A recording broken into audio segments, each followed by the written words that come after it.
تو انسان کو چاہیے کہ جو اللہ تبارک و تعالیٰ نے فرض کیا ہے اس مال کو ادا کریں۔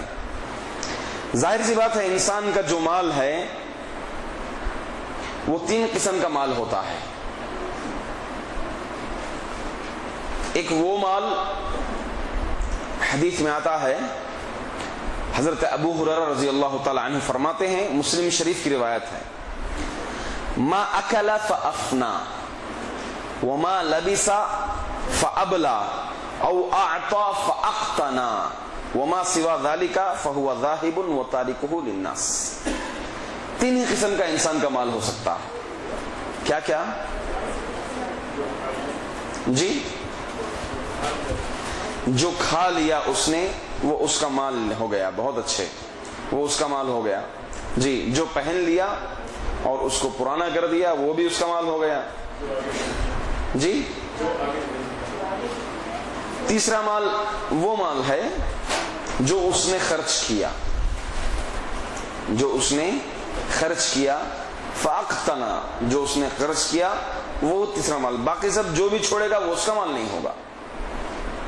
ایک جو کھایا، جو پہنا اور جو کچھ اس نے خرچ کیا اللہ کے راستے میں، وہی یہ 3 ہی مال اس کا ہوگا۔ اب رہی بات کہ انسان اگر کھانے میں اور پہننے میں فضولیات اختیار کرتا ہے تو معصوم بھی ہو سکتا ہے، گنہگار بھی ہو سکتا ہے۔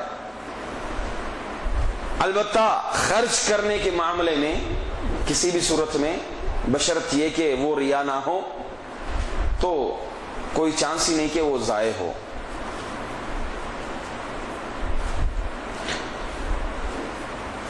تو یہ 3 قسم کے مال ہیں، باقی سب جو کچھ چھوڑ کے جاتا ہے وہ لوگوں کے لیے ہی ہوتا ہے، اس کا مال نہیں ہوتا ہے وہ۔ اور حدیث شریف میں بھی کیا آتا ہے کہ انسان کی جب میت لاش جاتی ہے تو 3 چیزیں ساتھ میں چلتی ہیں، اس کی اولاد، اس کا عمل اور اس کا مال۔ یہ 2 چیزیں لوٹ کے آ جاتی ہیں، عمل ہی وہاں پر باقی رہتا ہے۔ تو ظاہر سی بات ہے جو شخص صدقہ کرتا ہے، خیرات کر دیتا ہے، اپنی زندگی میں زکوٰۃ نکال لیتا ہے، وہ تمام چیزیں اس کے عمل میں سے آ جائیں گی۔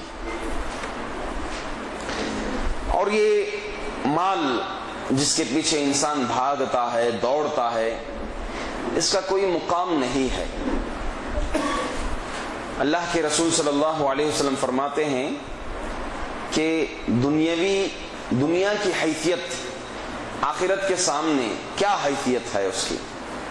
فرماتے ہیں کہ اس کی حیثیت ایسے ہی ہے کہ ایک شخص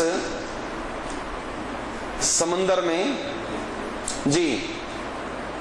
سمندر میں سوئی ڈالے، یا کچھ روایتوں میں ہے انگلی ڈالے، تو جتنا نکالنے کے بعد جتنا لگا ہوتا ہے وہی دنیا کی حیثیت ہے، دنیا کا مقام ہے۔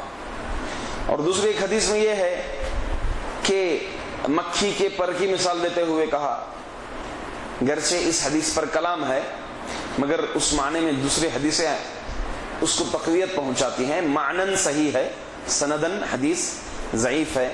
کیا فرمایا اللہ کے رسول صلی اللہ علیہ وسلم نے کہ اگر یہ مکھی کے پر کے برابر بھی اگر اس دنیا کی حیثیت ہوتی، اس دنیا کا مقام ہوتا، تو اللہ تعالیٰ ایک کافر کو ایک قطرہ پانی تک بھی نصیب نہیں کرتا۔ تو یہ دنیاوی مال کی حیثیت ہے، یہ دنیا کی حیثیت ہے آخرت کے سامنے۔ تو لہٰذا ایک انسان کو سوچنا چاہیے، سمجھنا چاہیے، اپنی آخرت کی فکر کرتے ہوئے سب سے پہلے اس کو فرائض کو بجا لانا چاہیے۔ ایک شخص اللہ کے رسول صلی اللہ علیہ وسلم کے پاس آیا، حدیث بارہا سنتے ہیں ہم، کہا کہ اللہ کے رسول مجھ پر کیا کیا فرض ہے؟ نماز پڑھو، کلمے کا اقرار ہو گیا، پھر نماز پڑھو، زکوٰۃ ادا کرو، روزہ رکھو، حج کرو۔ یہ 4 چیزیں سننے کے بعد کیا کہا؟ لا ازید ولا انقص، میں اس سے نہ زیادہ کروں گا نہ کم کروں گا۔ تو کہا اللہ کے رسول صلی اللہ علیہ وسلم نے جنت کی بشارت دی۔ تو سب سے پہلے بندے مومن کو چاہیے کہ نوافل سے پہلے جو اپنا قدم جو بڑھائیں، اسٹیپ جو بڑھائیں، وہ فرائض کی طرف۔